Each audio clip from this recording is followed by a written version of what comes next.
why don't you sit here? Yeah, but, I'm telling you how much I want to get this done. You know, when I came here, George, I said, I don't want to be involved in the Beatles or the Sinatra law. I'll make my own lawsuits. Yeah, but if you do... I'm going to get involved now. You should do, because, you know, we can talk, and he, you know, but Baskin was just very stubborn for a bit, but I think it's... I think we can get it done. Yeah. I got my fat pin, okay? I have another one. Okay. You're a star again. You're a teenage idol again. Fame at last. Fame at last. Did he tell you what this is all about? Well, I heard years ago you were going to do I'm doing a book. It's not my book. It's Okay. So I decided to interview everybody in the world, and Yeah. it's killing me. It's going to kill me. I've done 240, starting with Artie Shaw, Woody Herman, up till today. The history of music. And everybody's kind of story. You know, a lot of interviews. I've done Yoko, I've done Paul, I've done Jagger, I've done Elton John. I just want to talk a little bit. Okay, let's go. The Black Line was terrific, incidentally. That was incredible. I was drinking Dos Equis. I got a little bit over the top of places, but it had some really serious moments. It was marvelous. I mean, in fact, they're getting me a tape on it. The girl who nearly committed suicide and all that. Yeah. You know, I mean, it's... Tell me, I'll just get into this. Talk. How hard is it to be George Harrison? How difficult is it to... Well, right now, it's getting easier all the time. It was very difficult once we got into the heavy period of the Beatles in the early 60s and through the mania. That was very difficult. Then we went through all the drug period, which scrambled our brains up, showed us a lot, but also presented problems too, trying to recover from that. And then after the Beatles split, and historically we all know there was all the legal problems and stuff like that, it took me a number of years to actually be able to come to terms with it. But I'm glad to say I've come out of the other end of that tunnel, and I feel really, really good about it. I mean, physically I feel good, mentally I feel good, and I'm a happy person in myself. All our problems are going away slowly, and I'm doing good personally, film company and everything. So it's really quite easy now. But it has been, it's like carrying a weight around. You know, there's a few of you in the world who've had to do that. A Jagger. Oh yeah, it's quite. I mean, I don't go around from day to day thinking of, you know, I'm George Harrison of the Beatles. When people come up to me in the street or on planes or whatever, then, or the Hall of Fame, or when I'm out promoting the record, obviously have that frame of mind. But I try to balance my life with you know, peace and quiet, because the other side of it is real rowdy, you know, when you get into the record business and all that kind of stuff. So I think that I've been a very extreme person. I'm a Pisces, you see. One half's going where the other half's just been. And it's been very extreme, you know, extremely up or extremely down, extremely spiritual or extremely drugged. And now with a bit of maturity, I've brought the two extremes closer to the middle, and I don't get too far out, I don't get too up or too down, and it feels good. Are you sick of talking about that?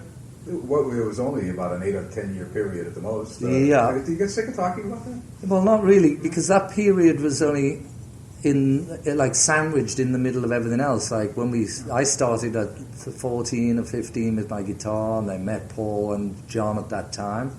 We played in little events up until the 1960, when we started to do better and sort of do it professionally. Then we had the mania, and then, you know, I had the solo career, and I have all kinds of other little careers going on the side, like I had with the record company and my involvement with Indian music and Ravi Shankar, and you know, now the film company. I have lots of hobbies, like I love gardens, because... Well, there's no question you have stuff like developed dimensions in your life. Yeah, and I think that's all helped, because the Beatles was such a big part. I didn't want that just to be the end of my life. Just I came in 1964 into America, and we went out in 1969, and that's the end of the story. But it actually is just a continuing story. Well, for so many who are either athletes or entertainers, that is the story, and they have nothing else to go with. Here today, gone to Maui. Why? How can you perceive? It's very difficult. You're an insider. Why this group, above all? 20 years later, we put out these compact discs, and this frenzy starts again. Are there any Well, things you can point actually, to? what's happened is even before the CDs and this 20 years ago for Sgt. Pepper, there was always a period, like I think in the 70s there was a period when the Beatles sold again and became, I think it's each generation when they get to being, well, I saw it happen with my own boy. I didn't tell him anything about the Beatles, but one day he suddenly said to me, "Hey Dad, can you show me the piano riff to Bulldog on the piano?" And I thought, well, how the hell has he heard that? That's such an obscure tune in my back of my mind. But then I realized all kids, when they get to be 5, 6 years old, they all watch Yellow Submarine. And as they get older and they start getting into their teens, they somehow seem to discover the Beatles, and it has this lasting quality. Do you have any idea if you ever had a... I think whatever the quality was to begin with, why people liked us in those days, it's the same thing. There's some little magic chemistry that happened between us, and somehow it got in the grooves of those records. And not every song we ever did was brilliant, but there's a lot of them that are just timeless. They're great songs, and they just happen to have in the groove that chemistry that I think seems to appeal to each generation as it comes up. When you wound it down, what kind of withdrawal pains did you have? Of the Beatles? Yeah. Well, it was just mainly the sadness of, because we've been so close for so long. I mean, as Mick Jagger said at the Hall of Fame, the four-headed monster, we never went anywhere without each other. We shared all the miseries and the isolation of being in limos and hotels and planes and concert halls, which is all we ever saw for years. And that was the saddest thing, of us actually getting fed up with each other, as, you know, not being able to... Although, at the same time, I would relate that to growing up in a family. You know, when you get a certain age, you all want to go off and get your own girlfriends and your own houses and, you know, split up a bit. But at the same time, it was the perfect chance for me, which I was eager to get into, with my own records, like All Things Must Pass, because, you know, I had just not so many tunes, as you know, on the Beatles records, so it was like this constipation I was feeling, of musical constipation, and All Things Must Pass was like going to the bathroom and let it out. You made at least one record along the way that didn't get a great reception. Yeah, I had a couple. How could you deal with that? Because That's you were okay. measured by another standard. That was okay, because to some people, you know, the success... I mean, this may be different for Paul, because I think he feels more like he has to be a success all the time. For me, I had such ego satisfaction through the Beatle period, and we had more fame than anybody could imagine. So when my records, the ones that didn't sell many, it didn't really matter to me. Like, as an example, Ringo once said to me, "I've got to have a number one, I've got to have a number one." And I said, "You don't got to have a number one. It's you. You aren't the number one. The record is the second." Okay, now it's nice now I've got my record doing well, and it's nice to have the success with the record. But again, as I say, if you set yourself up by looking for success, when you have a failure, you fall much deeper. So, as I say, to bring the two together, and as Bob Dylan once said, when you find out when you get to the top, you're at the bottom, and that success and failure are really, in a way, the same thing. So the only thing that I didn't like about it was the fact that they never really played anything on the radio. Now, I suppose some of it was to do with I got a bit tired working on my own, which is what I've been saying about this new album, why it's got that energy, because I was up for it. I got Jeff to work with me. And partially because I went into this thing where I was trying to do music and songs and lyrics that said something else. And quite frankly, you know the radio business. They don't want to play stuff like that. They want, you know, your catchy little hits that they can just program in there and, you know, not have to think too much about. And plus, by that time I got so fed up, I wasn't giving any support to the record label either. Well, on a couple of albums. Yeah. So they were the ones that consequently sold the least. Tell me, what are your recollections of the Bangladesh experience, that you were such a key player? Yeah, well, that was something which, because of my relationship with Ravi, and he being such a sort of humble person, he said, I'm going to do this show, but I'm thinking of how I can make a bit more money than I would normally be able to do, because he doesn't make that much. He said something like, maybe we could make $25,000 per, maybe you or Peter Sellers or both of you could come on and do something or announce it. And then he started telling me about the war. I read all the information about it, and I just thought, this is terrible, something's got to be done. So I got on the telephone, and I said to Ravi, well, I think if you want me to involve, I better just be really involved. And I started recruiting all these people, and I spent the couple of months between making the decision and the concert just on the phone and rounded up all those guys. It was very, very difficult at first, but once it got closer to the show and I had commitments from some people, then it was like a snowball. It was hard turning down people, because then, everybody wanted to be on it. But what it was mainly intended to do was attract attention to the situation that was happening at the time. The money was secondary, although we had some problems because of Klein and not handling it right. They still got plenty of money, which was still only a drop in the ocean. But the main thing was we spread the word, and they helped get the war ended. And there's the little Bengali waiters in Indian restaurants still come up to me today and said, oh, when we were fighting in the jungle, it was so great to know that somebody out there was supporting us. And I think that it was just a moral stance, really. And the money was secondary, and it's certainly shown and grown over the years that the musicians and people in the arts and entertainment are much more humane than the politicians. Because now what's happened, is like people accept it to do charity. When I did that, they said things like, there's always somebody negative. He's only doing this to be nice, or something. They still try and find a negative thing, You take part in a lot of. You're always up on stage, not always, but you're in stage a lot of times with Eric Clapton and other people there. That's got to be a kick too. It's great, I'm still a fan of other people, just like we have our own fans. But it's a thrill.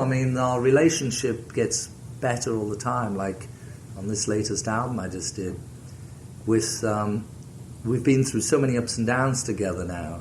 There's a real deep relationship between these people, like me and Ringo and Eric and Jeff Lynne and Ray Cooper and Jim Keltner and all these people who are my friends, Elton John. And it's a serious relationship now. It's not, we still have fun and don't get too heavy, but we know if we need each other for anything, that you've got a true friend. Have you been writing songs on a regular basis over the last 16, 17 years? Yeah. And even the years, like the last 5 years when I didn't have an album out, I've got tons of stuff. Like I said on Rockline, I've got enough stuff in my studio to make even Jim Reeves jealous. You write by yourself? Yeah, and this is the first time really that I've written with... I did write one tune with Dylan back in 1969. I wrote one with Eric Clapton, and I've written some for Ringo, helped him finish some songs. And I've done a couple of tunes with various people, but I've never actually sat there and said, let's write. They were always just quick situations until Jeff Lynne came along. And that was really good, because it's hard to write a tune. You reveal really your limitations and strengths, and I think more important than the most important thing to writing a tune with somebody else is to have a mutual trust, and also to have a compatible background. And so it's not often, maybe other writers can just meet anybody and just turn them out, but for me I need a relationship with somebody, so a trusting relationship. And with Jeff Lynne, I felt so very pleased about that, and I just look forward now to really working with him, because that was just breaking the ice as far as I'm concerned, that album. In the Beatles scheme of things, did you write off by yourself, or were you ever? Yeah, everything. You were on a separate track. Every Beatle record that was a song of mine, I wrote alone. Yeah. And never. That just the way it worked out? Well, because those two had been writing anyway so much, and occasionally I got a lyric, a line from John when I was stuck, but at the same time, I gave them lyrics too. Like I wrote some lyrics in Eleanor Rigby and Come Together and things like that. In remember the Sinatra record of Stick Around Jack? He says, and it's the greatest love song of all time now. Yeah. Started out of the year, then the decade, and that's very nice. I mean, that song had last count, which was years ago, there was over 140 covers on it. Yeah. I've got Smokey Robinson, Ray Charles. The best version of something is James Brown. And they reissued Think back in about 1972, and they used Something as the B-side, and it's a killer. It is. I even sent him a postcard saying you should put it out as the single. Has anybody ever heard it? I've got it on my jukebox at home, but, it's brilliant. It's absolutely brilliant. Are there any other of your songs nobody's had that kind of range, and none of them had that kind of coverage, I guess. No. But there was obviously the ones I've, like, were the most well-known, like... Taxman. In fact, Taxman was just done a year or so ago by Berry Gordy's son. Oh, yeah. And that had a few versions of it, and If I Needed Someone from the old Beatles, Guitar Gently Weeps had a few.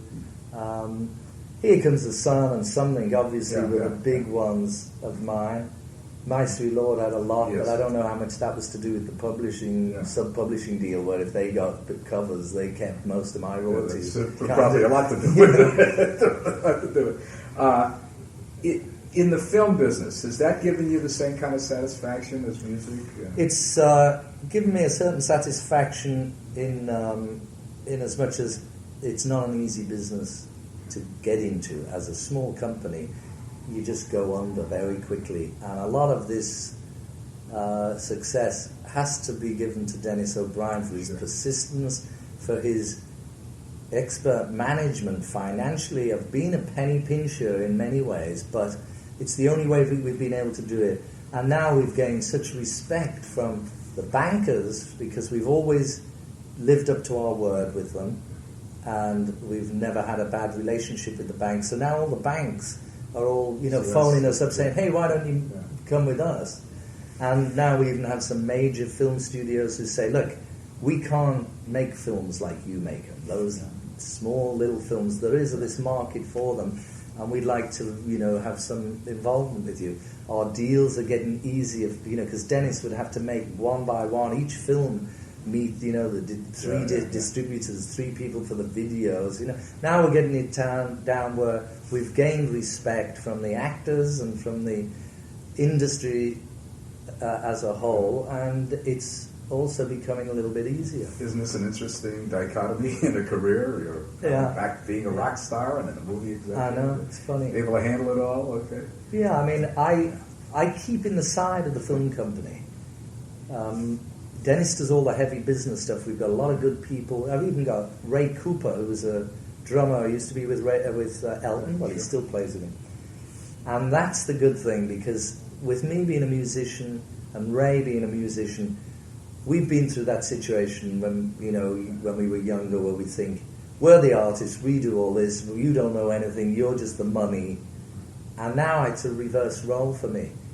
So I walk in a place and they think, executive producers, it's the money. They see them as a problem because of their involvement with these heavies from the big studios. But I come in, and Ray Cooper, and we're actually people, who sympathise with them and can relate with them artistically, and that really does help. You mentioned something on Rockline that you almost wish there'd be another group come along. And if you were casting it, if you were sitting here, I don't see anybody. What would you look for? How would you even orchestrate it? Well, you can't orchestrate it, can you? Because anything that's really real, it just comes out there. It's built into the people who do it.